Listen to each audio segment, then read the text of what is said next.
Hello friends, welcome to SSC coaching centre. आज मैं आपके लिए आरआरबी एनटीपीसी 2021 में जो प्रश्न पूछे गए थे वो लेकर के आया हूं। तो वीडियो को आप पूरा देखिएगा अगर आप रेलवे की तैयारी कर रहे हो, आरआरबी एनटीपीसी की तैयारी कर रहे हो। चलिए स्टार्ट करते हैं। पहला सवाल है 1200 का 20% कितना होगा। बोला गया है 1200 का, तो 1200 लिखेंगे। ये जो का दिया गया है इसका मतलब होता है मल्टीप्लाई। 1200 का मतलब मल्टीप्लाई 20%, 20 लिखेंगे। परसेंट का मतलब क्या होता है, बटे में 100 होता है, जानते हैं आप। फिर का दिया गया तो का मतलब क्या होता है, मल्टीप्लाई। फिर से 20% दिया गया तो 20% का मतलब बटे में 100। बस ये प्रश्न है आपका। इसे नहीं कर पाओगे क्या आप? आसानी से कर लोगे। देखिए 2 जीरो से मैं आपके ये 2 जीरो कटा दूंगा और 2 जीरो से आपके ये 2 जीरो कट जाएंगे। बचा कि आपके पास 12 दुने का 24 और 24 दुने का 48। बस ये है आपका आंसर। कर नहीं पाओगे। मात्र 5 से 10 सेकंड का प्रश्न था ये। अब देखते हैं अगला सवाल।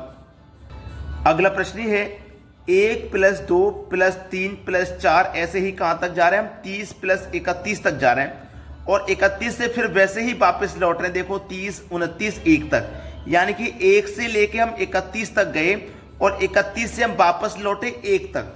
समझ में आया ना। तो जो मेरी सबसे बड़ी संख्या बीच में, ये जो 31 है सबसे बड़ी संख्या, इस 31 का आपको क्या करना है, वर्ग कर देना है। इस 31 का आपको क्या कर देना है, वर्ग कर देना है। तो 31 का वर्ग करोगे क्या होता है, 961 होता है। बस यही आपका आंसर है, 961। देखिएगा जैसे ये हमारे 1 से लेके कहां तक जा रहे थे, 31 तक। मैं एक छोटा एग्जांपल आपको बताता हूं। 1 + 2 + 3 + 4 + 5, ठीक है, +6 + 7। अब 7 से मैं वापस लौटूंगा, +6 + 5 + 4 + 3 + 2 + 1। यानी कि देखो 1 से लेके मैं 7 तक गया और 7 से वापस 1 तक लौटा। तो मैं 7 का क्या करूंगा, वर्ग कर दूंगा। 7 का वर्ग कर दूंगा, कितना हो जाएगा, 49 हो जाएगा। यही आंसर है। अब मुझे क्या करना होगा, ये तो बड़ी संख्या थी, टाइम लगता है जोड़ने में। मैं इसको जोड़ के देख सकता हूं 49 आ रहा है कि नहीं आ रहा। देखिएगा 1 और 2 3 और 3 6 4 10 5 15, 15 में 6 जोड़ो 21। देखो 1 से लेके 6 तक का योग 21, तो इधर भी 1 से लेके 6 तक का योग कितना आ जाएगा, 21। 21 और 21 कितना आ गया, 42। और ये कितना है बीच में, 7। अब देखो 42 में आप क्या करोगे, 7 जोड़ दोगे, 49 हो जाएगा। हमने चेक भी कर लिया ये कंडीशन सेटिस्फाई होती है या नहीं, बिल्कुल होती है। अब देखते हैं अगला सवाल। अगला प्रश्न है, इस प्रश्न को थोड़ा ध्यान से समझिएगा। 394 गुने 394 + 2 गुने 394 गुने 106 + 106 गुने 106 का मान बताना है। अब मैं आपसे इसमें एक बात कहूं कि अगर आपको a + b का होल स्क्वायर याद है तो आप आसानी से करोगे। a + b का होल स्क्वायर होता है a² + का b² + 2ab। अब मैं इसको थोड़ा आपको समझा देता हूं।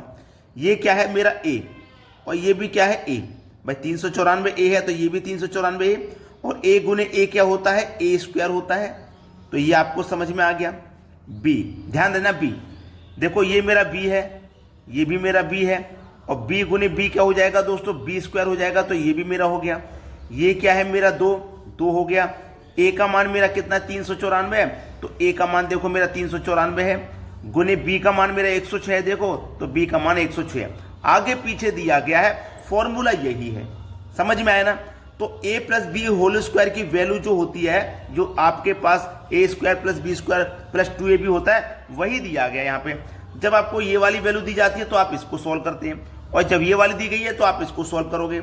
यानी कि a + b का होल स्क्वायर आपको निकालना है। तो a का मान है 394 + b का मान है आपके पास 106, यही तो है। और इसका क्या कर देना, आपको स्क्वायर कर देना है। तो 394 और 106 को जो आप जोड़ोगे तो ये कितना हो जाएगा, 500 हो जाएगा।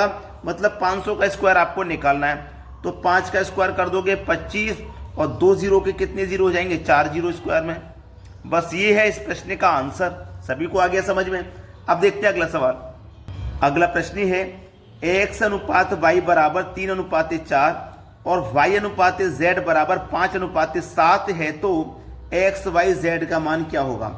हमें बताना है x y और z का मान। ठीक है, हमें यह पता है कि मेरे x का मान 3 है तो x के नीचे लिखूंगा x का मान, y का मान 4 है तो y के नीचे लिखूंगा y का मान। ठीक है, फिर आगे y का एक और मान दिया गया 5, तो y के ही नीचे लिखूंगा y का मान, ठीक है। और z का मान है 7, तो z के नीचे लिखूंगा। लेकिन ये वाली लाइन चालू हो गई है तो इसी के सामने लिखूंगा, यहाँ पे नहीं, ये लाइन चालू होगी तो इसके सामने। अब देखो ये खाली जगह है तो इसके बराबर वाली संख्या लिख दो 4, और ये खाली जगह है तो इसके बराबर वाली संख्या लिख दो 5, ठीक है। अब देखो 3 पंजे 15, 5 चौके 20, 7 चौके 28। एक्स वाई जेड का मान आपको निकालना था और एक्स वाई जेड का मान हो जाएगा 15, 20, 28। यही है आपके सवाल का बिल्कुल सही जवाब। अब देखते हैं अगला प्रश्न। अगला प्रश्न है a प्लस बी बराबर 60 और a माइनस बी बराबर 30, तो b का मान क्या है। देखिएगा a प्लस बी बराबर 60 है और a माइनस बी बराबर 30 है, तब b का मान पूछा है। तो a और a मिलकर के 2a प्लस का b माइनस का b कट जाएगा, 60 और 30 90 हो जाएगा, 2 से कट जाएगा 90, 45 बार में a का मान हो गया 45। अब देखो a का मान 45 है, हमसे पूछा है b का मान। जब मैं a और b को जोड़ूंगा तो 60 आ जाएगा। a का मान मेरा कितना है 45, तो 45 में b का मान में कितना जोड़ूं कि 60 आ जाए। आप बोलोगे सर 15 जोड़ दीजिए।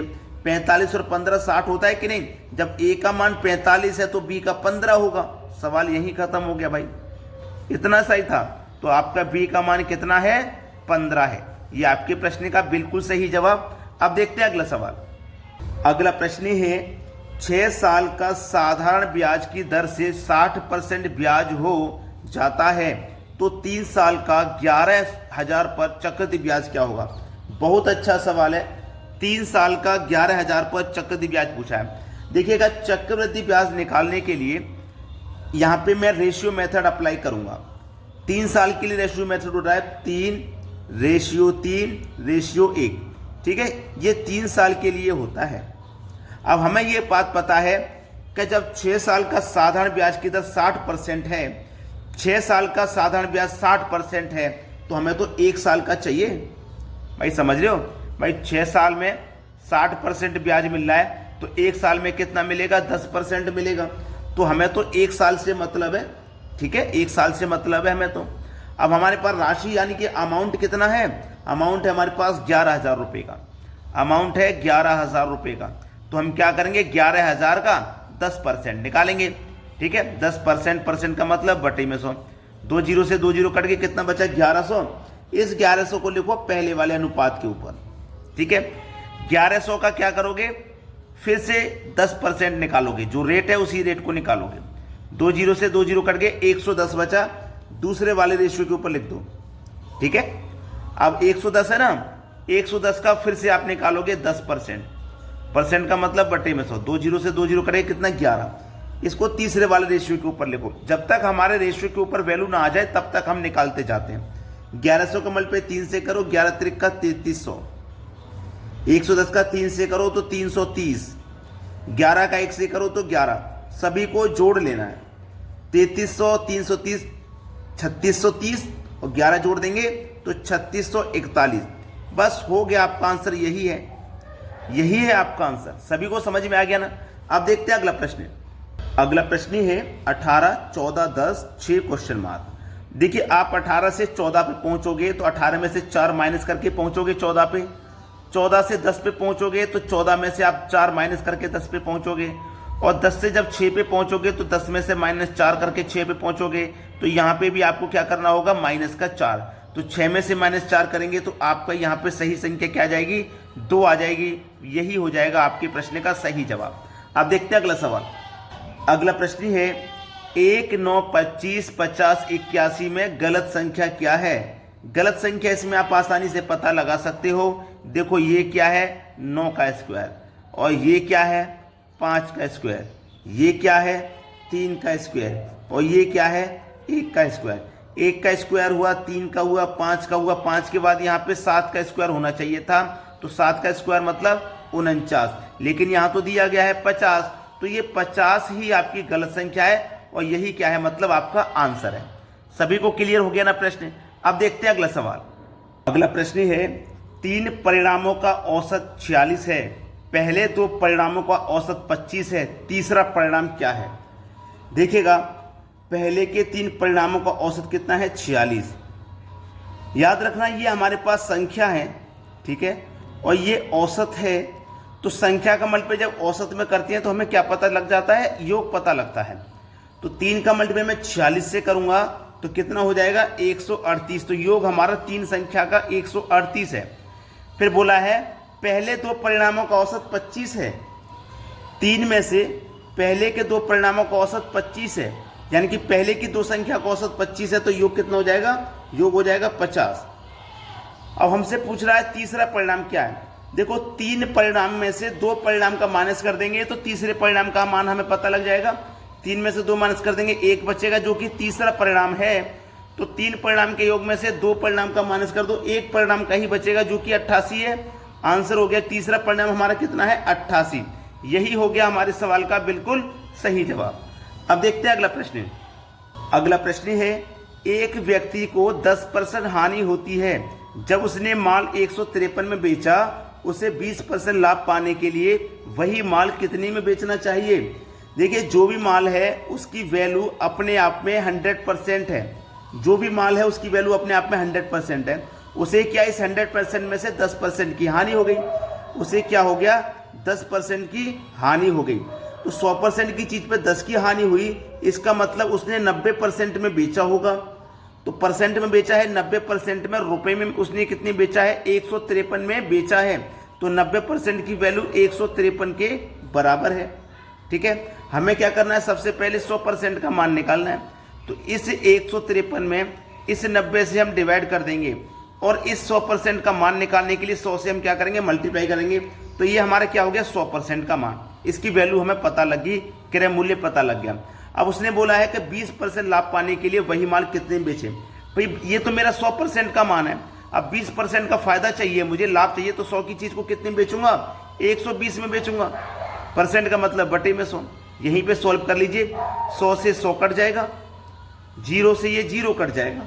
ठीक है, 9 से कटाऊंगा, कटेगा क्या 9 1 कम 9, 6 बचेगा 63, 9 7 63, 17 बार में कट गया। अब मुझे करना क्या है, ये 17 का मल्टीप्लाई 12 से करना है। 17 का मल्टीप्लाई 12 से करना है और आंसर आ जाएगा 12 7 84, 84 का 4 हासिल लगे 8, 12 कम 12, 12 में जोड़ दूंगा 8 तो कितना हो जाएगा 20।